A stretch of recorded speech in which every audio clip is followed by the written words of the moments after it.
ગુજરાતની ભૂગોળ વિષયમાં ફરી એકવાર આપનું હાર્દિક સ્વાગત છે. ભૂગોળનો આપણો અત્યારે હાલનો ફોકસ સ્પેસિફિક ગુજરાત પર છે, રાઈટ. ભૂગોળના જે અલગ અલગ ટાઈપ્સ હોય છે, જેમ કે આપણે ભૌતિક ભૂગોળ કહીએ છીએ, સામાજિક ભૂગોળ કહીએ છીએ, આર્થિક ભૂગોળ કહીએ છીએ. પણ અત્યાર સુધી આપણે જે ભૂગોળ ભણ્યા, જેમ કે આપણે ભૂપૃષ્ઠ ભણ્યા, જેમ આપણે ઉચ્ચ પ્રદેશો, ડુંગરાળ પ્રદેશો, મેદાનો, પર્વતીય વિસ્તારો, રણ પ્રદેશો, દરિયા કિનારો બધું જ ભણ્યા. નદી તંત્ર જોયું, આબોહવા જોયું. આવા જે સામાન્ય ટોપિક્સ આપણે કવર કર્યા, એના કરતાં એક સ્ટેપ આપણે હવે થોડાક આગળ વધીએ. એટલા માટે કારણ કે જે જનરલ જ્યોગ્રાફી છે ગુજરાતની, એ જનરલ જ્યોગ્રાફીને અર્થતંત્ર સાથે જોડે.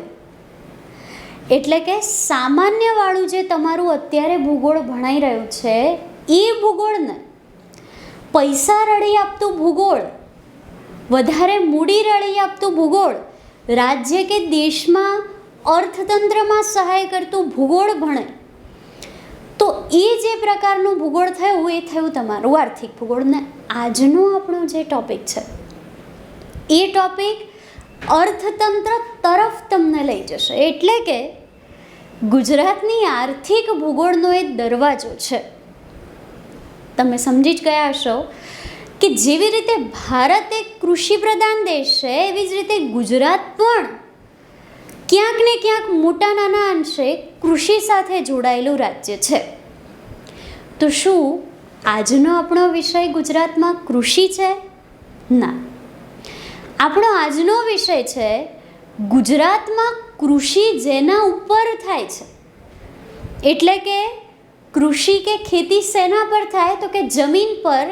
એવી જમીનોને આપણે ભણવાની છે. મૂળ આપણે ગુજરાતમાં જમીનો આજે ભણવાની છે. પણ સૌથી પહેલાં તમને અહીંયા પ્રશ્ન એ થાય કે મેડમ, જમીન એટલે શું?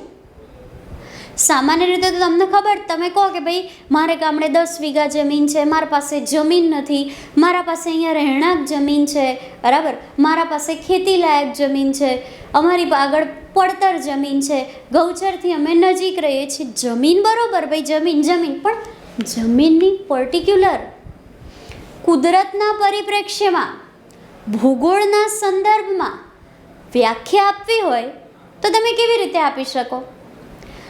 સિમ્પલ. પહેલાં હું બોલું, પછી તમને બતાવું કે ભાઈ જમીન એટલે શું. ખબર છે? પૃથ્વીની સપાટી પરનું જે પહેલું આવરણ, જેને તમે તમારી નરી આંખે જોઈ શકો છો, એ પૃથ્વીની સપાટી પરનું જે પહેલું આવરણ છે, એ બાહ્ય આવરણ કે જેની પાસે ન્યુટ્રિશન છે, એવા ખનિજ દ્રવ્યો, પોષક દ્રવ્યો છે કે જે વનસ્પતિને ઉગાડવામાં મદદ કરશે. એની પાસે હ્યુમસ છે, એની પાસે ભેજ ગ્રહણ કરવાની શક્તિ છે, એની પાસે સૂર્યપ્રકાશ મેળવવાની તાકાત છે. બસ એ જમીન છે. સમજાઈ ગયું? જમીન એટલે શું? તો કે પૃથ્વીના પોપડાની ઉપરની સપાટી કે જેમાં વનસ્પતિ વૃદ્ધિ માટે જેટલા જરૂરી હોય બધા ખનિજ દ્રવ્યો થાય. ઇનબિલ્ટ ડિફોલ્ટ સિસ્ટમમાં ત્યાં સેટ થયેલા જ હોય, બરાબર. એ જમીન ઉપર એક ઝાડ ઉગે, 2 ઝાડ ઉગે, આખો બગીચો ઉગે. બગીચો ના ઉગે તો તમારે એ જગ્યાએ જંગલ બનાવવું હોય તો જંગલ બને. જંગલ ના બનાવવું હોય ને એ જગ્યાએ ખેતી કરવી હોય તો ખેતી કરે. ઇન શોર્ટ, આ બધામાં જરૂર શેની પડશે? તો કે જમીનની. કારણ કે દરેકે દરેક પાક થશે, છોડ થશે, ઝાડ થશે, જંગલ થશે, બધું જમીનમાંથી જ થશે ને. એક બીજ જમીનમાં જશે ને એમાંથી જ વૃક્ષ કે પાક કે છોડ કે કોઈ પણ વસ્તુ બહાર આવશે. એટલે પણ વનસ્પતિ વૃદ્ધિ માટેના જે જરૂરી ખનિજ દ્રવ્યો છે, એ જરૂરી ખનિજ દ્રવ્યો એટલે જમીન. આ જમીન ભાંગેલા અને વિઘટન પામીને એકબીજાનામાં મિશ્ર થયેલો એવો ખનિજ પદાર્થ છે કે જેમાં કોહવાઈને સેન્દ્રિય પદાર્થ ઓછી વધતી માત્રામાં ભળેલો છે અને પૃથ્વીને આવરણ ઢાંકે છે. એકચ્યુઅલી એમાં કેવું છે, એક પેરેન્ટ મટીરિયલ હોય, બરાબર, જેને માતૃ પદાર્થ કે માતૃ ખડક કહેવાય. અમુક પ્રક્રિયાઓના અંતે આ જે ખડક છે આ ખડક છૂટો પડે, નાના નાના પથરાઓના, એમાંથી એ ખડક બને નાની નાની રજ સ્વરૂપે. આવી રીતે રજકણ સ્વરૂપે. એટલે જો એક ભૂકો તમારી પાસે રેડી થયો, હવે આ ભૂકાની અંદર વનસ્પતિનું માની લો ઉડતું ઉડતું એક પત્તું આવીને પડ્યું. અહીંયા બાજુમાં કોઈ ઝાડ છે, ઝાડનું કોઈ પત્તું આવીને પડ્યું.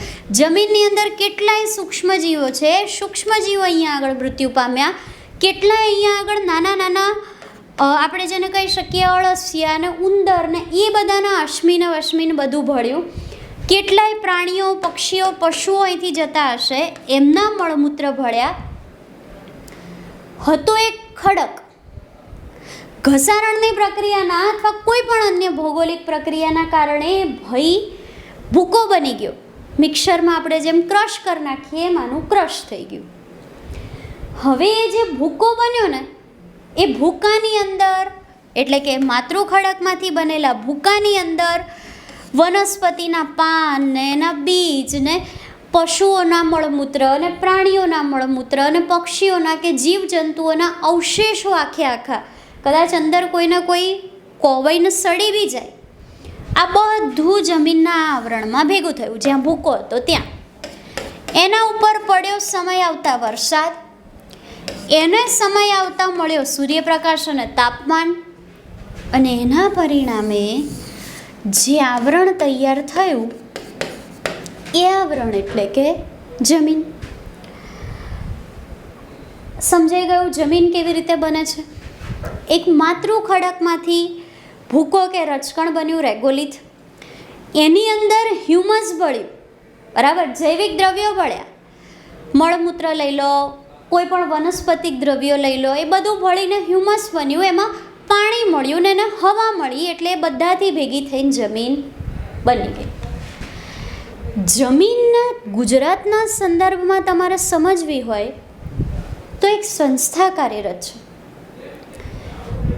અખિલ ભારતીય જમીન અને જમીન ઉપયોગિતા મોજણી સંસ્થા. એણે જમીનને 7 ભાગોમાં વહેંચી છે. કયા 7 ભાગો? તો કે કાપની જમીન, કાળી જમીન, ક્ષારીય જમીન, રેતાળ જમીન, પડખાઉ જમીન, પહાડી જમીન ને જંગલોની જમીન. એમાં આપણે સૌથી પહેલાં શરૂઆત કરીએ જમીનને સમજવાની. એ પહેલાં એક નાની વસ્તુ હું તમને સમજાવું. તમે કદાચ નામ સાંભળ્યું હોય તો છિદ્રાળુતા. આ છિદ્રાળુતા એટલે શું?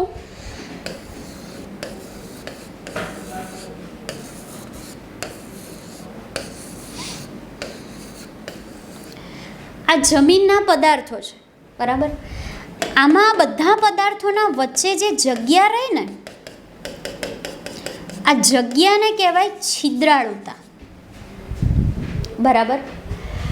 જમીનના પ્રકાર કેવી રીતે પાડે આપણે? જે કાપની ને કાળી ને પડખાઉ ને જંગલોની ને રેતાળ ને ક્ષારીય ને આવા બધા અલગ અલગ પ્રકારો પાડ્યા. શેના સંદર્ભે આપણે પાડ્યા? તો કે આપણે એક તો એની ફળદ્રુપતા, પાકની વિવિધતા આપવાની એની ક્ષમતા, ફર્ટિલિટી સિવાય પાક વિવિધતા હોય ને એની ક્ષમતા, પાકના વૈવિધ્ય તેમજ ઉત્પાદન માટેની ક્ષમતાને અસરકારક પરિબળ તરીકે આપણે જમીનને જોઈ. ઇન શોર્ટ, ખેતી માટેનું સૌથી ઇમ્પોર્ટન્ટ પરિબળ કોઈ કહી શકાય તો એ છે જમીન. જમીનના રજકણો જેવા હોય, જેમ કે મેં તમને કીધું હતું ને કે ભાઈ એક પેરેન્ટ મટીરિયલમાંથી, પેરેન્ટ રોકમાંથી નાની નાની રજકણ બને, માટી, કાંપ, કાંકરા બધું ગોઠવાય, પાણી ભળે, તાપમાન ભળે, હ્યુમસ ભળે, જમીન બને. તો એ સમયે આ માટી ને કાંપ ને એની ગોઠવણીમાં જે છિદ્રો રહી ગયા હોય ને, હવે ચોરસ ખડક હોય તો તમે આ રીતે સેટ કરી શકો કે ભાઈ કોઈની વચ્ચે જગ્યા નહીં, આના વચ્ચે છિદ્રાળુતા 0 છે. પણ હવે આ પ્રમાણે હોય તો તમે શું કરો?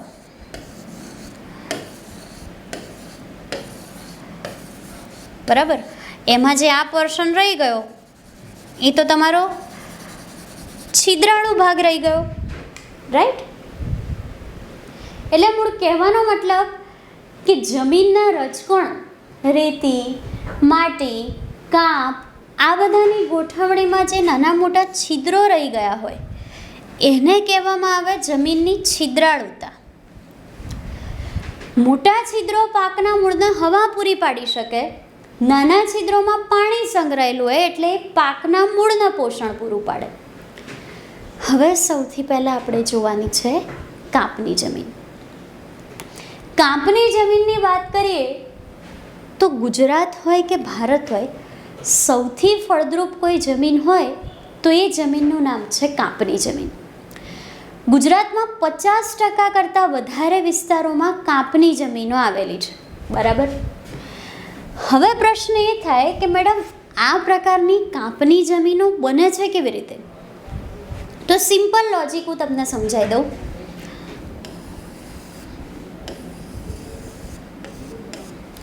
આ નદી છે, નદીનું સામાન્ય વહન આ પ્રમાણે હોય. કોઈ પણ પર્વત પરથી નદી નીકળે, પર્વત કે ટેકરી કે ઉચ્ચ પ્રદેશ ગમે તે પરથી નદી નીકળે, ત્યાંથી આવીને સૌથી પહેલાં તળવાળા વિસ્તારમાં, જમીનવાળા વિસ્તારને પ્રાપ્ત કરે. એટલી બધી ઇન્ટેન્સિટીથી આવે કે તળને પ્રાપ્ત ના કરે ત્યાં સુધી એ વહ્યા જ કરે. અને પછી એ નદી કોઈ સાગર કે દરિયા કે અખાત કે ખાડી કે મહાસાગર ગમે તેમાં મળી જાય. પણ જે દરમિયાન નદીનું મુખ્ય વહન થઈ રહ્યું હોય એ દરમિયાન જ્યારે અચાનક નદીનો પ્રવાહ વધી જાય અથવા તો નદીનો જે ડેલી પ્રવાહ છે એમાં દર વર્ષનો વાર્ષિક વરસાદ પડે તો જનરલી નદીનો જે વહન ક્ષેત્ર છે આ છે. પણ વહન ક્ષેત્ર જો એક્સપાન્ડ થાય, પૂર આવે, દર વર્ષે વધા વરસાદના કારણે પૂર આવે, તો નદીના પૂરના પાણી આ રીતે ઓવર, એની લિમિટેશન કેટલી છે? જનરલ લિમિટેશન આટલી જ છે. પણ જો વરસાદ વધારે પડે તો એના પૂરના પાણી આ રીતે વધારે પડતા એક્સપાન્ડ થઈને વહેવા માંડે. એટલે અત્યાર સુધીનો જે આ વાળો વિસ્તાર હતો, માની લો કે આ વિસ્તારનું નામ એ છે અને આ વિસ્તારનું નામ બી છે. આ વિસ્તાર નદીને જોઈ જ શકતો હતો. હવે દર વર્ષે વધારે પડતા વરસાદ, નદીના પ્રવાહ વધવાના કારણે, દર વર્ષે પૂર જેવી પરિસ્થિતિનું નિર્માણ થવાના કારણે નદીઓના પાણી દર વર્ષે ઈ અને બી બંને જગ્યાએ નવો કાંપ બનાવે છે. એ નદી પોતાની સાથે જેટલું ઘસડીને લાવી હશે પર્વત પરથી આવતા અથવા જે જગ્યાએથી વહેતી આવી, એ બધું એ પોતાના માર્ગમાં અહીંયા બધે ગોઠવશે. પૂરના પાણી જ્યારે બધી જગ્યાએ ફેલાશે એટલે નદી પોતાની જોડે જે કાંપ, કાંકરા, માટી, રેતી ધસડીને લાવી હશે એ બધો અવસાદ અહીંયા ગોઠવશે. ને એના કારણે આ જે ક્ષેત્ર થયું, આ ક્ષેત્ર કેવું થયું? તો કે નદી વડે નિર્મિત કાંપથી બનેલું. કારણ કે અહીંયા આગળ દર વર્ષે પૂર આવે છે ને દર વર્ષે નદી અહીંયા આગળ પોતાના કાંપ દ્વારા, પોતાના વહન દ્વારા, પોતાના પ્રવાહ દ્વારા નવા કાંપનું નિર્માણ કરી શકે છે. પણ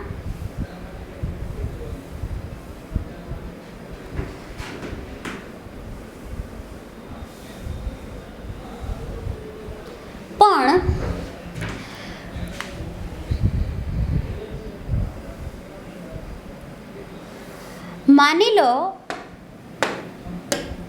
કે આ નદીનો મૂળ વહન માર્ગ છે.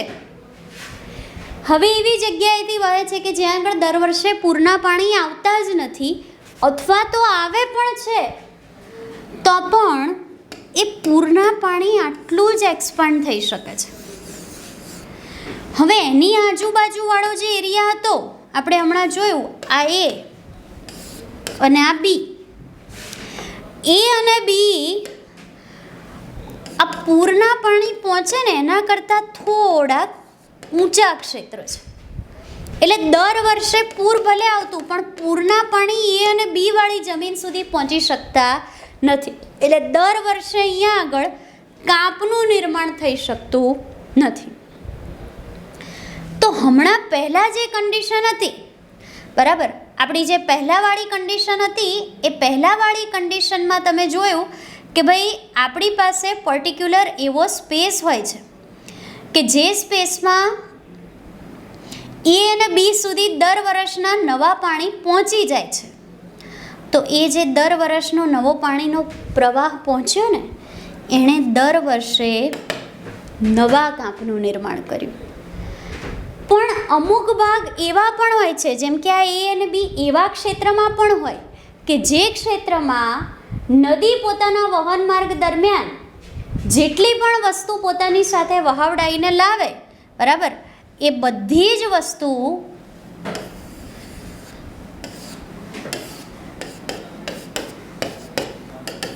કાંપ સ્વરૂપે એ અને બી સુધી ન પહોંચી શકે, કારણ કે એ અને બી પ્રમાણમાં થોડા ઊંચા હોય. એટલે એ અને બીમાં નવો કાંપ બનશે તો કે ના, ત્યાં આગળ ઓલરેડી શું બની રહેશે? જૂનો કાંપ. એટલે આ રીતે એક કાંપની જમીન નદીના કાંપ વડે નિર્મિત થાય અને બીજા પ્રકારે કાંપની જમીન મુખ ત્રિકોણ પ્રદેશથી નિર્મિત થાય. સમજાવું કેવી રીતે? નદીના કાંપથી કેવી રીતે નિર્મિત થાય જોઈ લીધું. તો કે નદી પોતાના વહન માર્ગમાં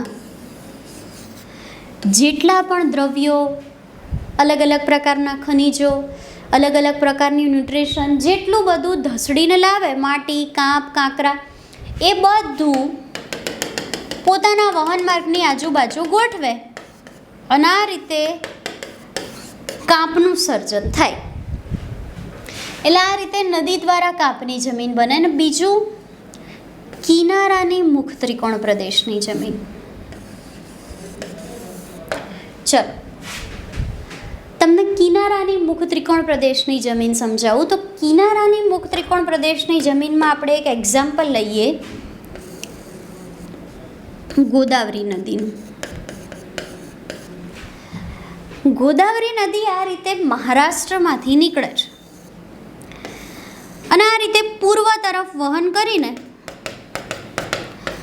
બંગાળાની ખાડીમાં વહી જાય છે. પણ કોઈ પણ નદી જ્યારે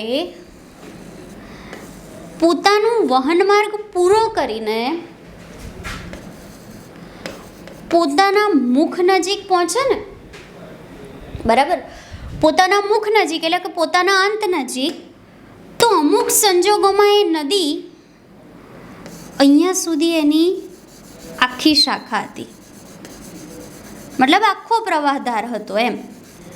હવે જેવું એને ખબર પડી કે ભાઈ અહીંયા આગળ તો મુખ છે, અહીંયા તો પૂરું થવાનું છે, તો હવે એ નદી શું કરશે? પોતાનું થોડુંક પાણી અલગ અલગ શાખાઓમાં ડિવાઈડ કરી દેશે અને આ રીતે અલગ અલગ શાખાઓના માધ્યમથી એ પૂરી થશે, મુખ બનાવશે. તો થયું શું? તો કે નદીનું આ પ્રમાણે પૂરેપૂરું વહન હતું. હવે કમ્પ્લીટ જે પ્રવાહ ક્ષેત્રમાં બહુ હેવી વહન ધરાવે છે એ નદી મુખ જોતાની સાથે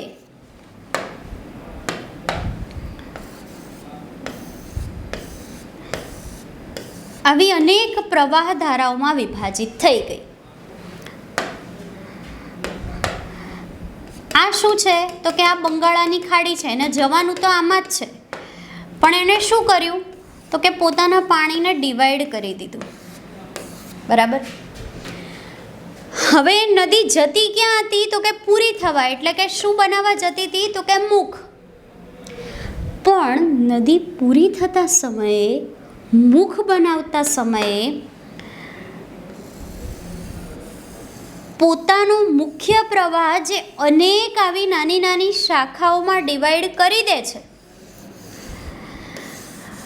ત્યારે મુખ્ય પ્રવાહ અને નદીના મુખ વચ્ચે જે આવો ત્રિકોણ ક્ષેત્ર બન્યું ને, જો આ બધા ત્રિકોણ ક્ષેત્ર બની રહ્યા છે. આ નદીનું મુખ છે અને નદી જ્યાંથી છૂટી પડીએ, નદી છૂટી પડીએ અને અહીંયા આગળ નદી પૂરી થવાની છે એટલે મુખ. તો આવા જે બધા 1 by 1 ત્રિકોણ ક્ષેત્ર બન્યા, બરાબર, મુખ ત્રિકોણ જેને કહેવામાં આવે, આ મુખ ત્રિકોણ ક્ષેત્રને કહેવાય ડેલ્ટા. હવે જસ્ટ ઇમેજિન કે આ વાળો જે ભાગ રહ્યો જેની બંને તરફ નદી વહી રહી છે, બરાબર, એની તો ઉત્તરમાંથી એ નદીની પ્રવાહધારા છે, દક્ષિણમાંથી એ છે. જો આની ઉત્તરમાંથી એ દક્ષિણમાંથી, આની પણ ઉત્તર અને દક્ષિણ બંને બાજુથી. એટલે આ પ્રદેશ કેટલો બધો ફળદ્રુપ રહ્યો, બરાબર. હવે આ નદી શું કરશે? દર વર્ષે અહીંયા આગળ નવો કાંપ પાથરશે. તો આમ જેવી રીતે નદી પોતાના ઉદ્ગમ સ્થાનેથી વહન માર્ગમાં આવતા આવતા વહન કરતાં કરતાં પોતાના રસ્તામાં પુષ્કળ કાંપ પાથરે છે, એનાથી નદીના કાંપની જમીન બને છે. અને જ્યારે કિનારાના ક્ષેત્રોમાં આ રીતે કોઈ નદી કિનારાના ક્ષેત્રમાં પોતાનું મુખ બનાવતી સમય અલગ અલગ શાખાઓમાં ડિવાઈડ થઈ જઈને જે આવો મુખ ત્રિકોણ પ્રદેશ બનાવે છે, તો એ મુખ ત્રિકોણની આજુબાજુ પણ પુષ્કળ કાંપ પથરાય છે. અને આ રીતે નદીના કાંપથી અને કિનારાના મુખ ત્રિકોણના કાંપથી કાંપની જમીનો બને છે. કાંપની જમીનોના પાછા અલગ અલગ પ્રકાર હોય છે ભાઈ, જેમ કે ભાઠાની જમીન, ગોરાટ જમીન, ગોરાડુ જમીન, બેસર જમીન કહેવાય છે. આપણે નહીં નાના હતા ત્યારે સામાજિક વિજ્ઞાનમાં આવતું હતું પેલું ખદર અને બાંગર. ખદર એટલે શું? નવો કાપ, દર વર્ષે પથરાય, બરાબર, જે રિન્યૂ થતો રહે દર વર્ષે, એને નવો કાપ કહેવાય. બાંગર એટલે શું? જૂનો કાપ, ઘણા બધા વર્ષો પહેલાં એ બની ગયો હોય એને જૂનો કાપ કહેવાય, બરાબર. આ ભાઠાની નવા કાપની જમીન, બરાબર. બેસર એટલે કે રેતાળ પ્રકારની જમીન, ગોરાડુ એ પણ એક રેતાળ કાપની જમીન છે. આ બધા કાપની જમીનોના પ્રકાર છે, જેમાં શું હોય? રેતી, માટી, કાપ, આ બધાનું પ્રમાણ અલગ અલગ હોય.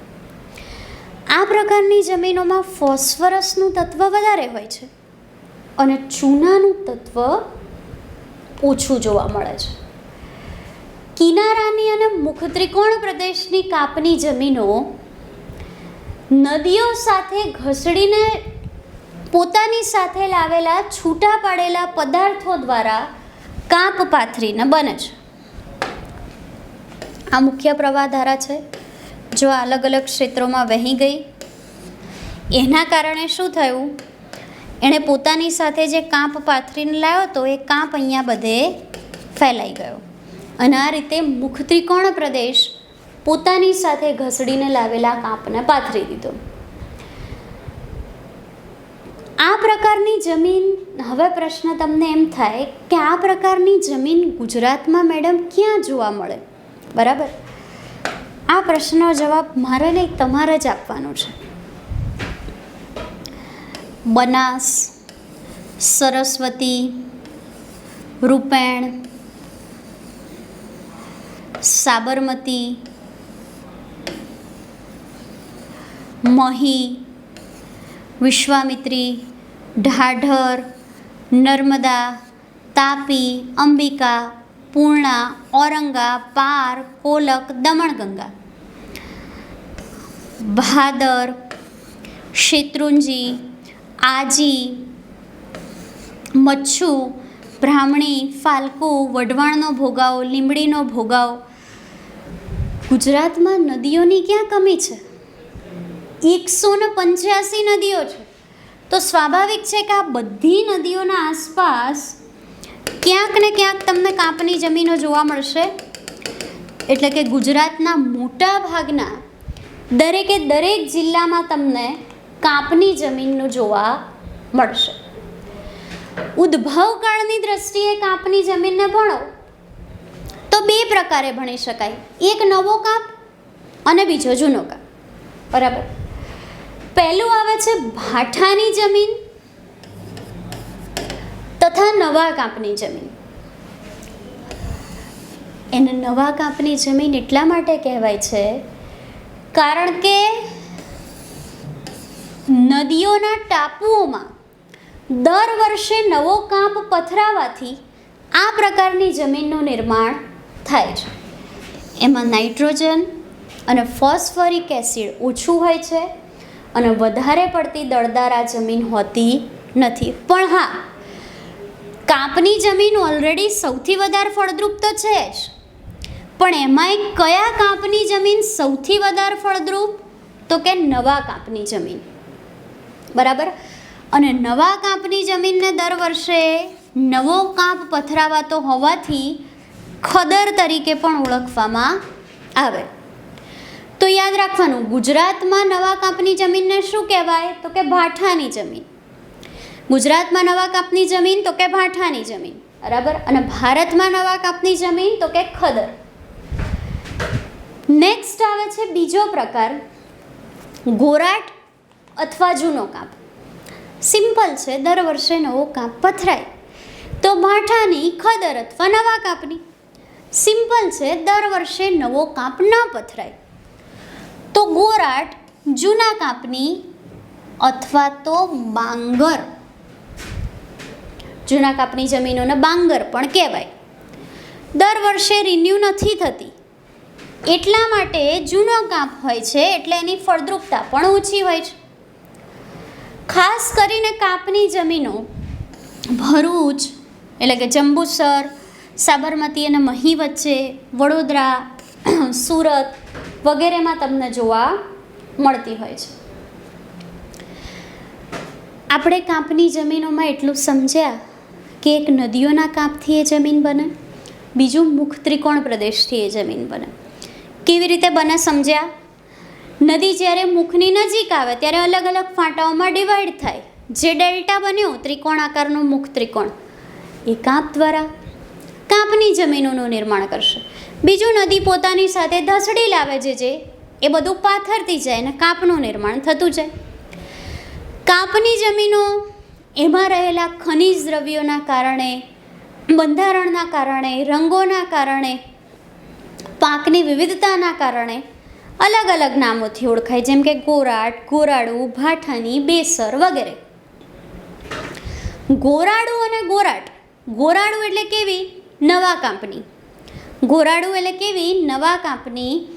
ગોરાડુ એટલે કેવી? ખદર. ગોરાટ એટલે કેવી? જૂના કાંપની. ગોરાટ એટલે કેવી? બાંગર. ભાઠાની એટલે કેવી? નવા કાંપની. ભાઠાની એટલે નવા કાંપની. ગોરાડુની વાત કરીએ તો ખાસ કરીને આગળ જે વાત કરીએ ભાઠાની જમીન વિશેથી, બરાબર. ગોરાટ એ જૂના કાંપની છે, જ્યારે ભાઠાની એ નવા કાંપની છે. ગોરાડુ હવે જસ્ટ આપણે આવ્યા. આ એક રેતાળ પ્રકારની કાંપની જમીન છે, બરાબર. સ્થાનિક પ્રદેશોમાં એને ગોરાડુ જમીન તરીકે ઓળખાય.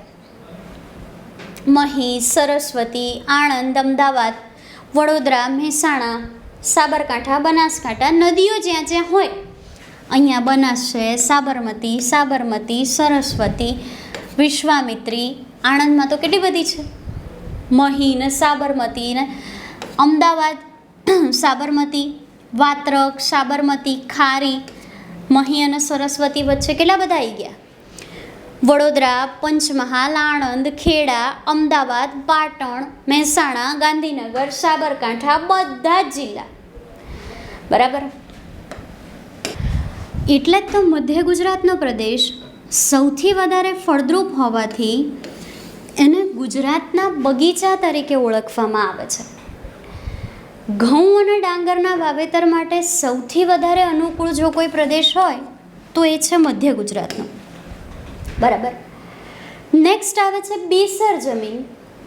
મધ્ય ગુજરાતમાં ખેડાથી આણંદ વચ્ચે જે 80 કિલોમીટરનો પટ્ટો છે ને, આ 80 કિલોમીટરનો પટ્ટો ખાસ કરીને શિરડી નદીથી મહી નદી વચ્ચેનો જે પટ્ટો છે એને કહેવામાં આવે છે ચરોતર.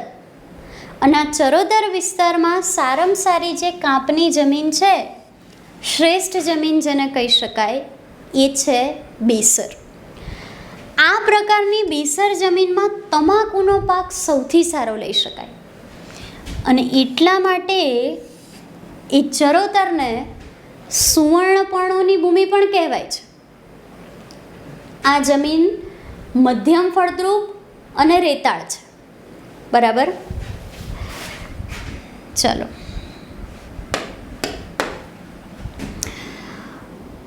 બનાસકાંઠા, પાટણ, મહેસાણા, સાબરકાંઠા, ગાંધીનગર, અમદાવાદ, ખેડા, આણંદ, પંચમહાલ, વડોદરા, ભરૂચ, સુરત, દક્ષિણ ગુજરાત આખું, ઓલમોસ્ટ આખું સૌરાષ્ટ્ર, બધી જ જગ્યાએ કોઈની કોઈ નદી હશે. બનાસ, સરસ્વતી, રૂપેણ, સાબરમતી, સાબરમતી, સાબરમતી, સાબરમતી, મહી, સાબરમતી, મહી, વિશ્વામિત્રી,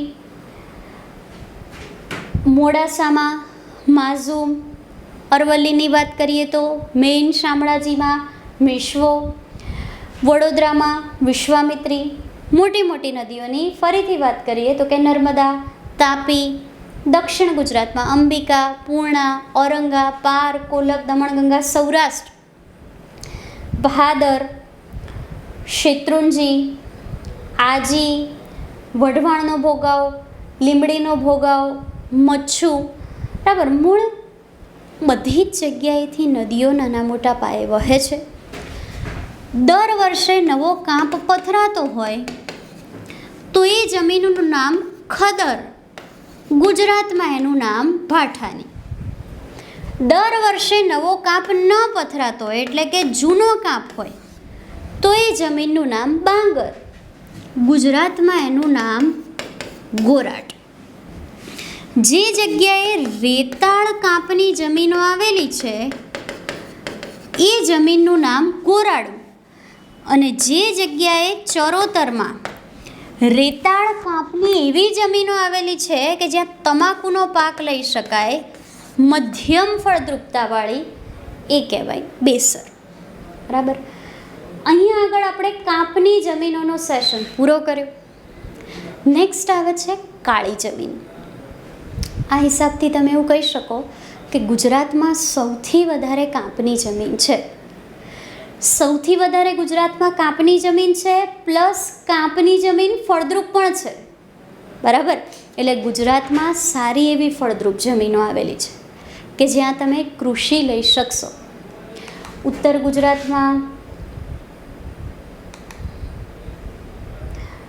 ગુજરાતમાં જે આ બનાસવાળી નદી છે એની આસપાસ બટાકાની સારી ખેતી થાય છે. સાબરમતીના અને વાત્રકના ભાઠામાં બટાકાની સારી ખેતી થાય છે.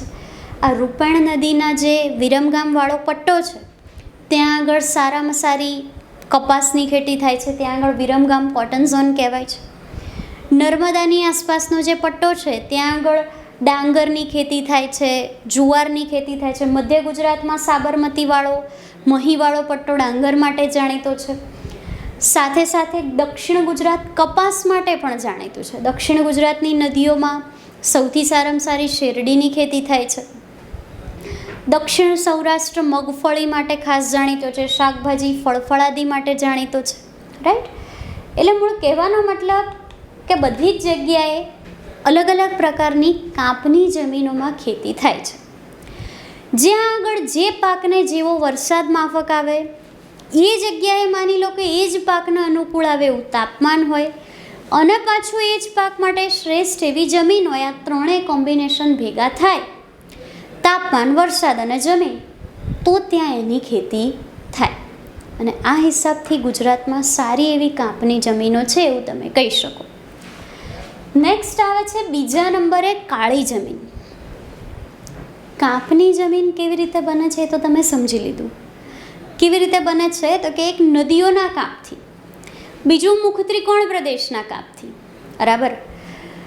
આ સિવાય દર વર્ષે પથરાય તો કે નવો કાંપ, ન પથરાય તો કે જૂનો કાંપ, ખદર અને બાંગર.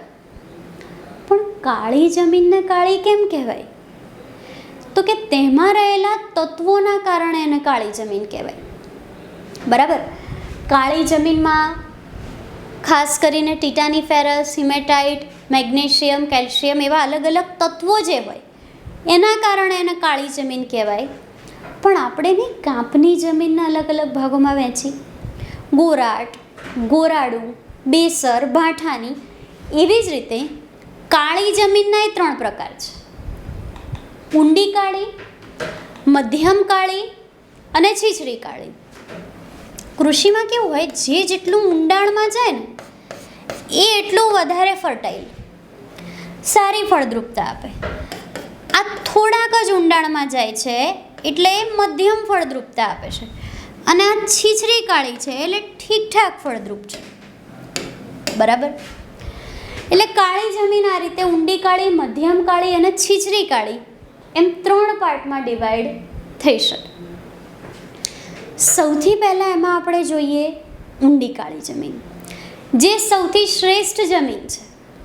જેમ કાંપની જમીનના કેટલા બધા પ્રકાર હતા: ગોરાડું કહો તોય કાંપની, ગોરાટ કહો તોય કાંપની, બેસર કહો તોય કાંપની, ભાઠાની કહો તોય કાંપની, ભારતમાં તો ખદર અને બાંગર કહો તોય કાંપની. ગુજરાતના બગીચા તરીકે મધ્ય ગુજરાતને ઓળખાય છે બિકોઝ સૌથી વધારે નદીઓ ત્યાં વહે છે મધ્ય ગુજરાતમાં. ખંભાતના અખાતમાં પૂરી થવા આવે એટલે સૌથી વધારે નદીઓ ત્યાં વહે, એટલે સારામાં સારો કાંપ ત્યાં હોય. એટલે જ તો એને ફળદ્રુપતાની દ્રષ્ટિએ ગુજરાતના બગીચા કહેવાય છે. એવી જ રીતે કાળી જમીનોના પણ અલગ અલગ નામ છે. એમાંય તે આપણા ગુજરાતમાં જે દક્ષિણની કાળી જમીન છે, જેને નહીં તમે કાળી કપાસ માટેની જમીન કહો છો,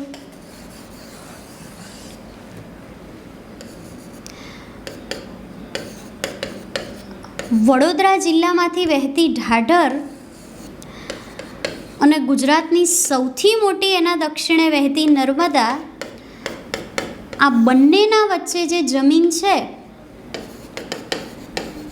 એને કાનમ પ્રકારની ભૂમિ કહેવાય છે. બરાબર. આ કાનમ ભૂમિ સૌથી વધારે ઉત્તમ પ્રકારની કાળી જમીન ધરાવે છે. અને કાળી જમીન કયા પાક માટે અનુકૂળ? કપાસ માટે. એટલા માટે તો આ ઢાઢરથી નર્મદા વચ્ચે કપાસ માટેની કાનમ ભૂમિ આવેલી છે એવું કહી શકાય. બરાબર. દક્ષિણ ગુજરાતમાં જે પ્રકારની કાળી જમીન છે એ દક્ષિણ ભારતની જે રેગુર પ્રકારની કાળી જમીન છે ને એને મળતી આવે છે. કેલ્શિયમ, મેગ્નેટાઇટ, ટિટાની ફેરસ આવા બધા તત્વોના લીધે એનો રંગ કાળો હોય છે. બરાબર. દક્ષિણ ગુજરાતમાં શ્રેષ્ઠ ઊંડી કાળી જમીન છે જે કપાસ માટે ખાસ અનુકૂળ છે, અને અહીંયા શેરડીનો પાક પણ લઈ શકાય. ભરૂચ, વડોદરા, વલસાડ, સુરત, નવસારી આ બધામાં કાળી જમીન આવેલી છે. અને સ્વયં ખેડાતી જમીન, રેગુર જમીન વિષુવવૃત્તીય ચેરનોઝમ તરીકે પણ ઓળખાય છે. બરાબર. ખાસ કરીને સારામાં સારી ઊંડી જમીન કઈ જગ્યાએ? તો હમણાં જ આપણે જોયું દક્ષિણ ગુજરાતમાં સુરત, નવસારી, વલસાડ, વડોદરા.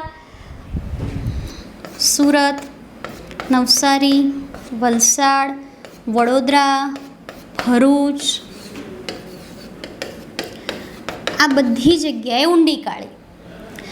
આજે દક્ષિણ ગુજરાતની કાળી જમીન છે ને એને રેગુર કહેવાય છે. ખરેખર તો વાસ્તવિક રીતે દક્ષિણ ભારતમાં આવી શ્રેષ્ઠ કાળી રેગુર પ્રકારની જમીન છે, પણ એના જેવી ને જેવી જ ગુણવત્તા ગુજરાતમાં દક્ષિણની કાળી જમીન જોડે છે. એટલે આને રેગુર પણ કહેવાય, ઊંડી કાળી જમીનને સ્વયં ખેડાતી જમીન પણ કહેવાય, વિષુવવૃત્તીય ચેરનોઝમ પણ કહેવાય. અને દક્ષિણ ગુજરાતમાં આ જમીન એક કપાસ અને બીજું શેરડીના પાક માટે સૌથી ઉત્તમ છે. આ ફળદ્રુપ હતી. હવે જે મધ્યમ કાળી જમીન અને છીછરી કાળી જમીન છે ને એ ઓછી ફર્ટાઇલ છે. કેમ? કે એમાં નાઇટ્રોજન ઓછું છે. એ દક્ષિણથી થોડાક ઉપર જવાનું. બરાબર. દાહોદ, પંચમહાલ, સૌરાષ્ટ્ર એમાં જોવા મળશે. ત્યાં ડાંગર, મગફળી અને મકાઈ લઈ શકાય.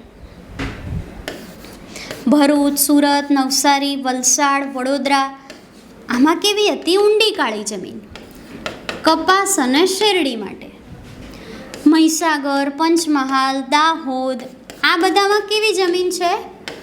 મધ્યમ કાળી જમીન. અહીંયા શું લઈ શકાય? મકાઈ લઈ શકાય, ડાંગર લઈ શકાય, મગફળી લઈ શકાય, રાઈટ.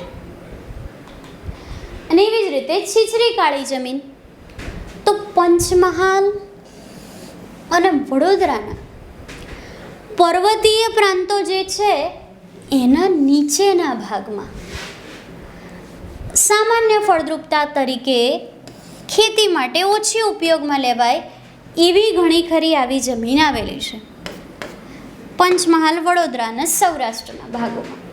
બરાબર. તો આ થઈ કાંપની અને કાળી જમીન. કાંપની જમીનમાં શું જોયું? નદીઓના કાપથી, મુખ ત્રિકોણ પ્રદેશોના કાપથી.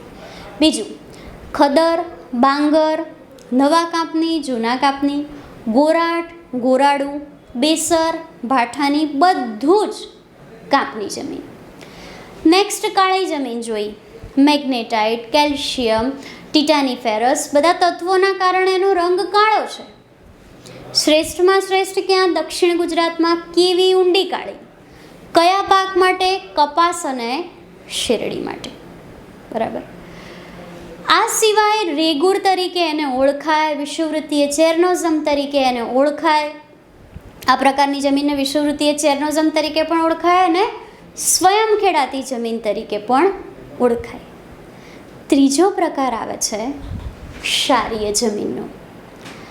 આ જે ક્ષારીય જમીન છે એ દરિયા કિનારા વડે, હવે જુઓ તમે, ગુજરાત કેટલો લાંબો, ભારતમાં સૌથી લાંબો દરિયા કિનારો ધરાવતું રાજ્ય છે. 1600 કિલોમીટરનો દરિયા કિનારો છે. કચ્છ પાસે 406, સૌરાષ્ટ્ર પાસે 843 ને તળ ગુજરાત પાસે 351. આટલો મોટો દરિયો હોય તો 33માંથી ઘણા ખરા જિલ્લા દરિયા કિનારો ધરાવે ને. ગુજરાતના 33માંથી 15 જિલ્લા પાસે દરિયા કિનારો છે. તો સ્વાભાવિક છે કે આ બધા જિલ્લાના ઘણા બધા ભાગો દરિયા કિનારા વડે ક્ષાર તરીકે પીડાતા હશે. એ જમીનો ક્ષારીય જમીનો તરીકે હેરાન થતી હશે. દરિયા કિનારાની જમીન ભરતીના પાણીના ક્ષારથી બનતી હોવાથી એ ક્ષારીય થઈ જાય છે. મીઠાના ક્ષાર અથવા ચીરોડીની પોપડી જામી જાય એટલે શું? એ ક્ષારીય જમીનને ખેતી માટે ઉપયોગમાં ન લઈ શકાય. ક્યાં હશે? મેડમ, જે જિલ્લાઓમાં દરિયો હશે ત્યાં બધે ક્ષારીય જમીનો તમને જોવા મળશે. ઘણી બધી વાર એવું પણ હોય કે સિંચાઈનો, ભલે ને એ જિલ્લામાં દરિયા કિનારો ન લાગતો હોય. ઉત્તર પ્રદેશમાં ક્યાં દરિયા કિનારો છે? છતાં ઉત્તર પ્રદેશના ઘણા બધા ભાગો ક્ષારથી પીડાય છે. કેમ? વધારે પડતી સિંચાઈનો ઉપયોગ કરો ને એટલે જે ભૂગર્ભ જળનું સ્તર છે એ છંછેડાય, જમીનના પોષક દ્રવ્યો છંછેડાય અને એના કારણે ક્ષારની પોપડી જામી જાય. બરાબર. ભાવનગર, અમદાવાદ, આણંદ, દક્ષિણ ગુજરાત જે જગ્યાએ દરિયો છે ત્યાં જમીનો જોવા મળશે. આણંદ, ખેડા, અમદાવાદ આ બધામાં ભૂગર્ભ જળ ઊંચું છે એટલે ક્ષારીય જમીનની રચના થાય છે. અને મેં તમને કીધું ને, ક્ષારની પોપડી ઉપર છવાઈ જાય, જે કૃષિ માટે ફળદ્રુપતા કાઢી નાખે, બિનઉપયોગી થઈ જાય, તેને શું કહેવાય? રેવ, ઉસર, કલ્લર, ચોપન વગેરેના નામોથી એને ઓળખાય.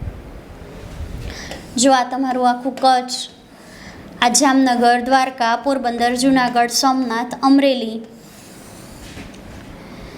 આણંદ, અમદાવાદ, ભરૂચ, સુરત, નવસારી, વલસાડ, આમ ટોટલ 15 જિલ્લા પાસે દરિયો છે. એટલે આ બધા ક્યાંક ને ક્યાંક નાના મોટા પાયે ક્ષારીય જમીન ધરાવતા જ હશે.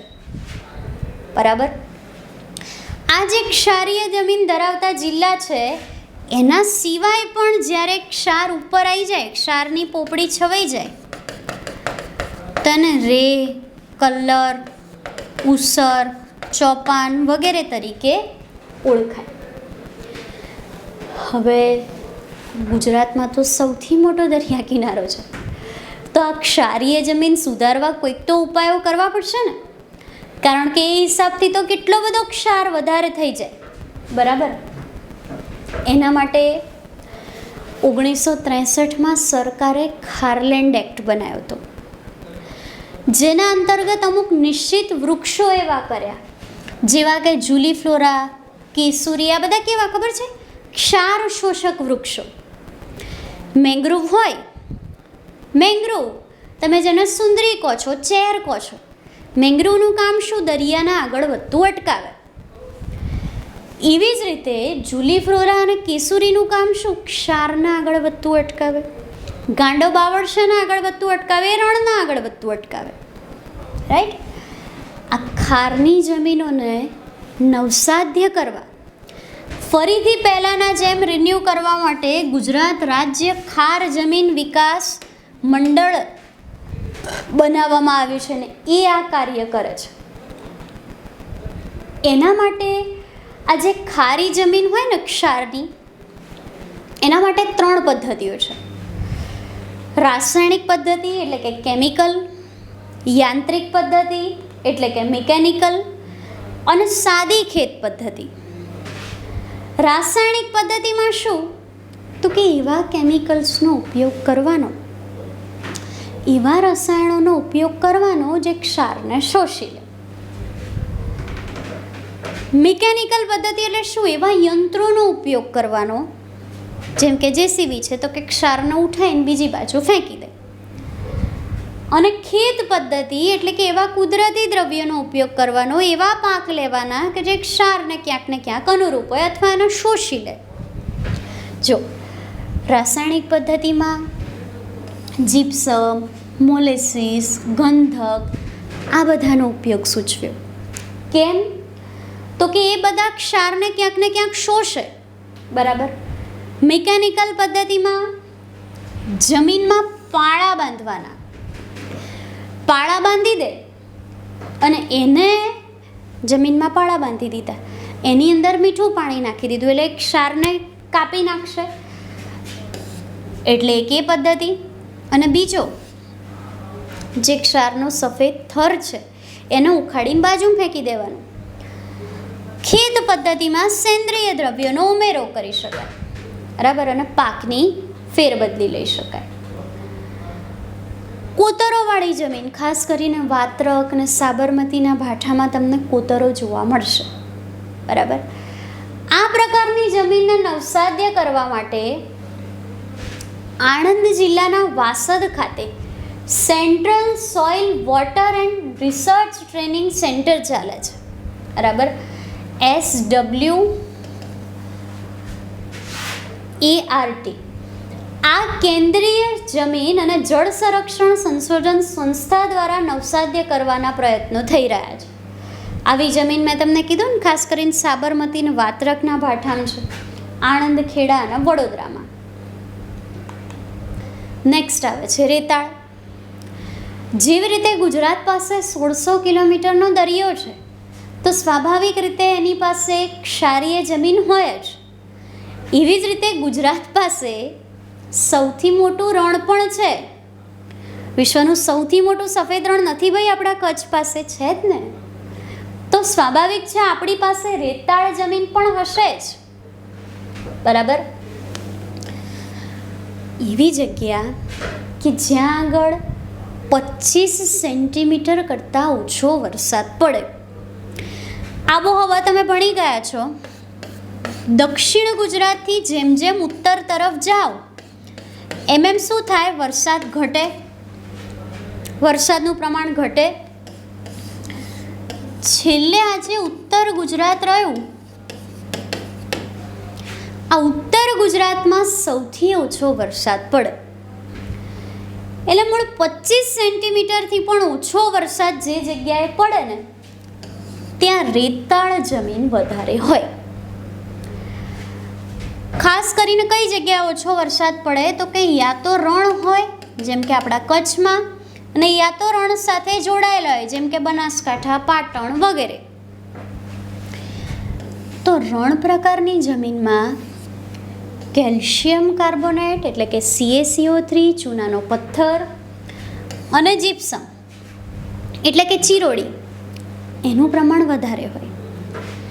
એ શું કરે? પાણી ઝડપથી શોષી લે. એવું નહીં કે ત્યાં પાણી નથી પહોંચતું. પાણીની ચોર જમીન કહેવાય ને, જેમ કાળી જમીન સ્વયં ખેડાતી જમીન કહેવાય ને, એવી રીતે રેતાળ જમીનને પાણી ઝડપથી શોષવાના ગુણના કારણે એને પાણીની ચોર જમીન કહેવાય. બરાબર. જો કે એક વસ્તુ છે કે ભાઈ એને સિંચાઈની સગવડ મળે તો તમે અહીંયા આગળ ખેતી પણ કરી શકો. આ જમીન જો બનાસકાંઠા, પાટણ, મહેસાણા, સાબરકાંઠા, કચ્છમાં રહેલી છે. બનાસકાંઠા જિલ્લો જે છે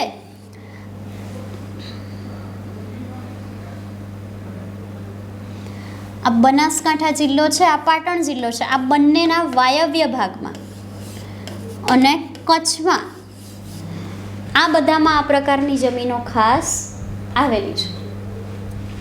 નેક્સ્ટ આવે છે પડખાઉ જમીન. જો ફટાફટ રિવાઇઝ કરી લઈએ આપણે. સૌથી પહેલાં કાપની. ગુજરાતમાં સૌથી વધારે ફળદ્રુપ કહેવાય તો કે કાપની.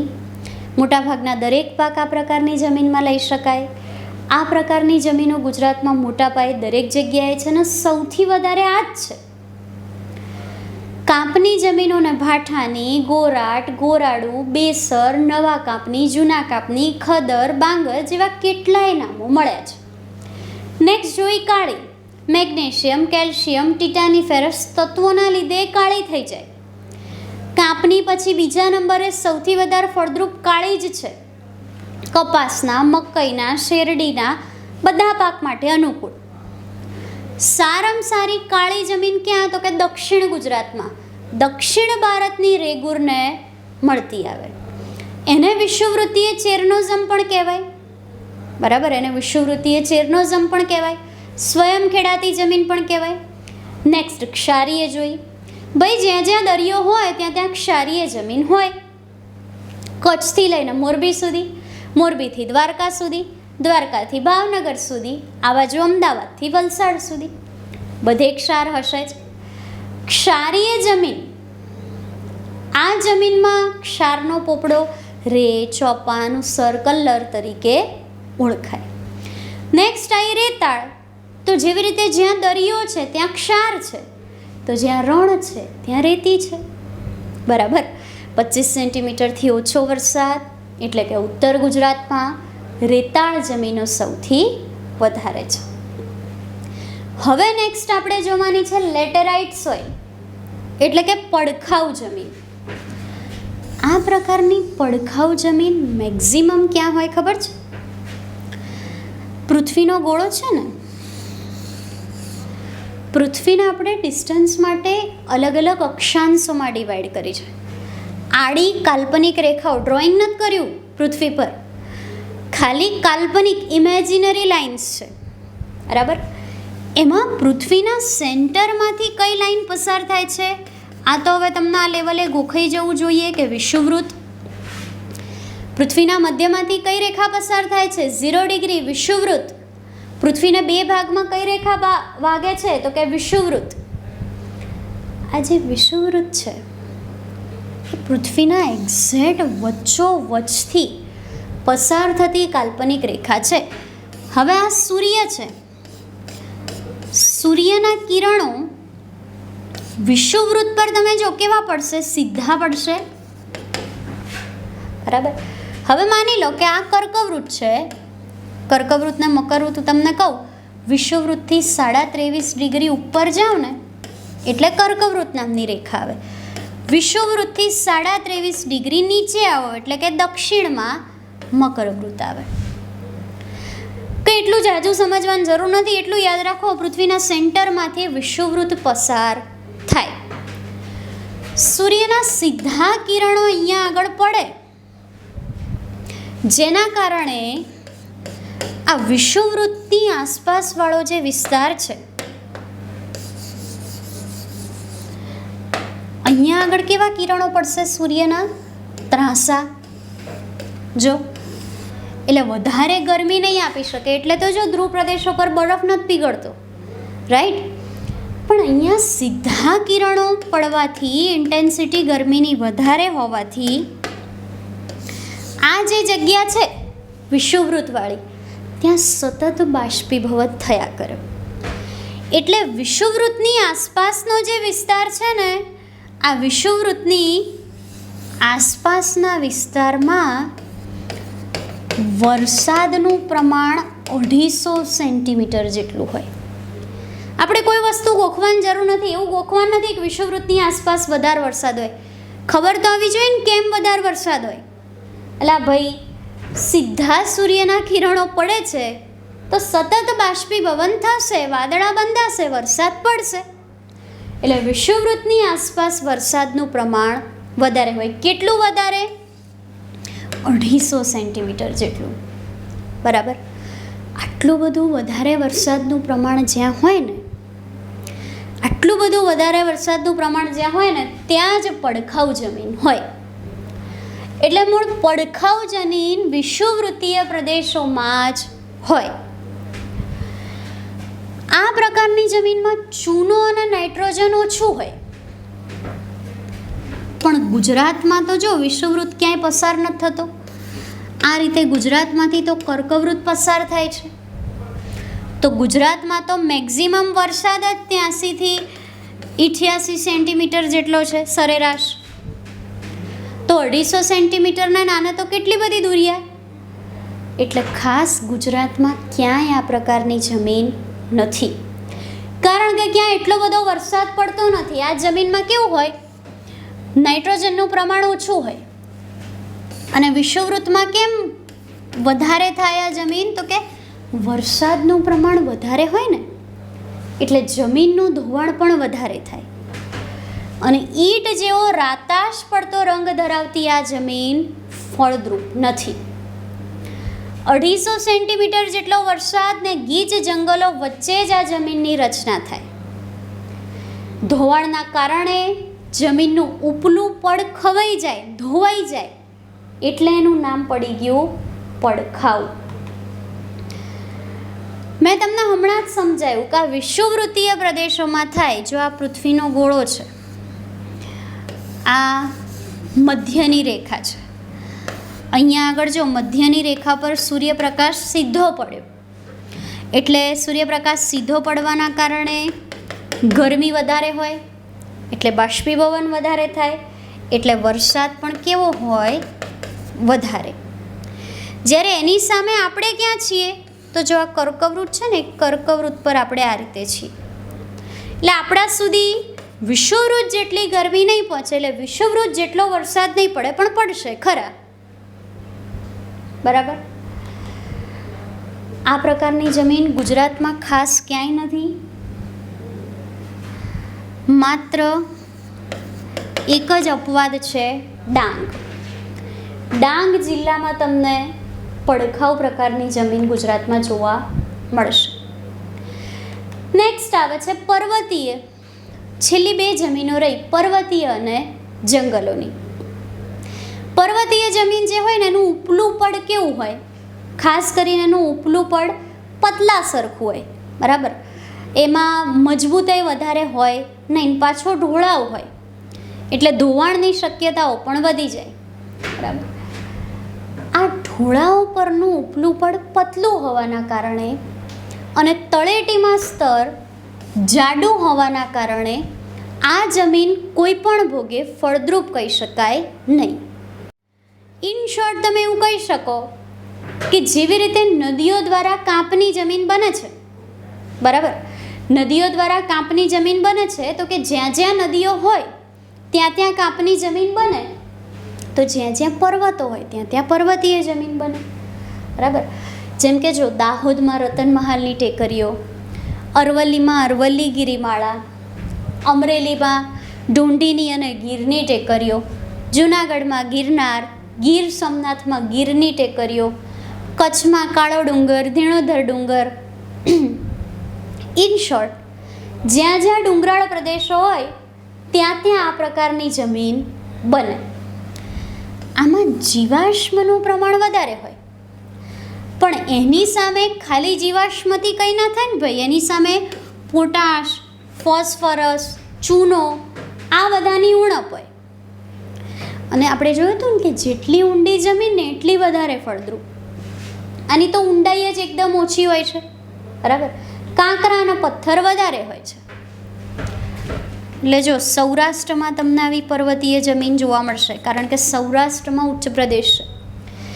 બીજું આ ગુજરાતના પૂર્વી પટ્ટામાં સહેજ સહેજ જોવા મળશે, કારણ કે એ પટ્ટો પણ કેવો છે?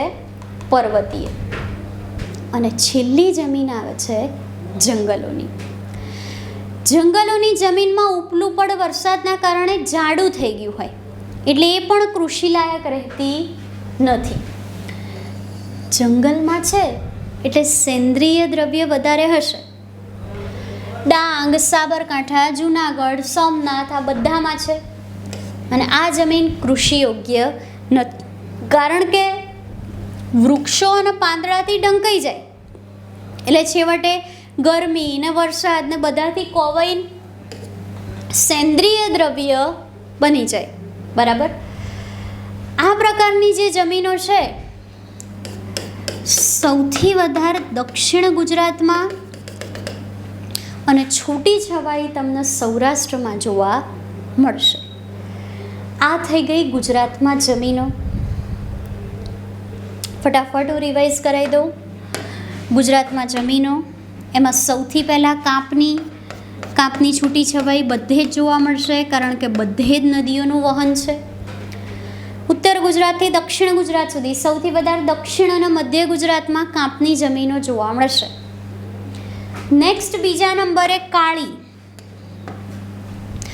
સૌથી સારામાં સારી કાળી દક્ષિણ ગુજરાતમાં અને સૌરાષ્ટ્રમાં જોવા મળશે. નેક્સ્ટ ત્રીજા નંબરે અતિ ક્ષારીય, તો છેકથી છેક દરિયા કિનારો ધરાવતા જિલ્લાઓમાં જોવા મળશે. નેક્સ્ટ અતિ ચોથા નંબરે રેતાળ, તો કચ્છમાં રણ છે એની સાથે જોડાયેલા જિલ્લા બનાસકાંઠા, પાટણ અને બિલો 25 સેન્ટીમીટર વરસાદ ધરાવતા જિલ્લાઓમાં જોવા મળશે. નેક્સ્ટ હતી રેતાળ પછી પડખાઉ પ્રકારની જમીન. પડખાઉ પ્રકારની જમીનમાં ઉપલું પડ ખવાઈ જાય, ક્યાંય ગુજરાતમાં જોવા મળતી નથી સિવાય ડાંગમાં. છેલ્લે પર્વતોની અને જંગલોની, જ્યાં જ્યાં પર્વતીય પ્રદેશો હોય, ઉચ્ચ પ્રદેશો હોય ત્યાં પર્વતોની જમીન, જ્યાં ગાઢ જંગલો હોય ત્યાં જંગલોની જમીન.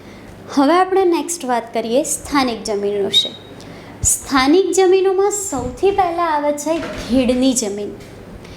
આપણે જ્યારે સૌરાષ્ટ્રના મેદાનો ભણતા હતા ત્યારે જ મેં તમને સમજાવ્યું હતું કે પોરબંદરમાં નવી બંદરથી જૂનાગઢના માણાવદર સુધીનો જે એરિયા છે એ ઘેડ તરીકે ઓળખાય છે.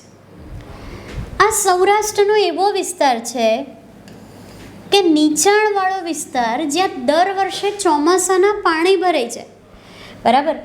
અહીંયા દર વર્ષે ચોમાસાના પાણી ભરાતા હોવાથી જનરલી કાદવ કિચડ કે પછી ક્યારીની જમીનમાં નહીં, જેમ ડાંગર માટે તમારે પાળા બનાવવા પડે અને પર્ટિક્યુલર વચ્ચે ડાંગર, એવી કુદરતી પરિસ્થિતિ અહીંયા બની જાય. એટલે શું થાય? જમીન ફળદ્રુપ થઈ જાય. કેવું હોય કે ભાઈ દરિયા કિનારાની કોઈ જમીન હોય, ભરતીનું પાણી અંદર આવે ને તો એ પાણી નકામું થઈ જાય, કારણ કે ક્ષારીય ખારું પાણી હોય. પણ એની સામે કોઈ નીચાણવાળી ભૂમિ છે જ્યાં વરસાદનું પાણી ઓટોમેટિક ભરાઈ રહે છે, જેમ કે ઘેડ જેવી, તો ત્યાં ડાંગરની, ફળફળાદીની આ બધાની ખેતી થઈ શકે. આ જમીન ખાસ કરીને પોરબંદર, જુનાગઢ અને ગીર સોમનાથવાળા દરિયા કિનારા નજીક નીચાણવાળી ભૂમિમાં જોવા મળે છે. નેક્સ્ટ આવે છે ધારની જમીન. સૌરાષ્ટ્રની સમતલ અને રેતાળ જમીનને કે જે ફળદ્રુપ છે ધારની જમીન કહેવાય છે. એ મગફળીનું વાવેતર કરાય છે. એમાં જુનાગઢ અને અમરેલી જિલ્લાના ડુંગરાળ પ્રદેશોમાં કારણ કે મગફળી માટે રાજકોટ, જૂનાગઢ, અમરેલી ફેમસ છે. એવા પ્રદેશોમાં આ પ્રકારની જમીનો આવેલી છે. અને છેલ્લી છે ક્યારીની જમીન. ક્યારીની જમીનમાં ક્યારા બનાવાતા હોવાથી પાણી વધારે અંદર રહી શકે. એના કારણે એ માટીયુક્ત કાપની જમીન ભેજનો સંગ્રહ વધારે કરે, પ્લસ કેવી હોય, ફળદ્રુપ પણ હોય. અને અહીંયા ડાંગરનો પાક સારો લઈ શકાય. ખેડા, મહેસાણા, આણંદ આ બધા જિલ્લાઓમાં સારામાં સારી ક્યારીની જમીનો આવેલી છે. તો અહીંયા આગળ આપણે ગુજરાતમાં જમીનો ચેપ્ટર પૂરું કરીએ છીએ.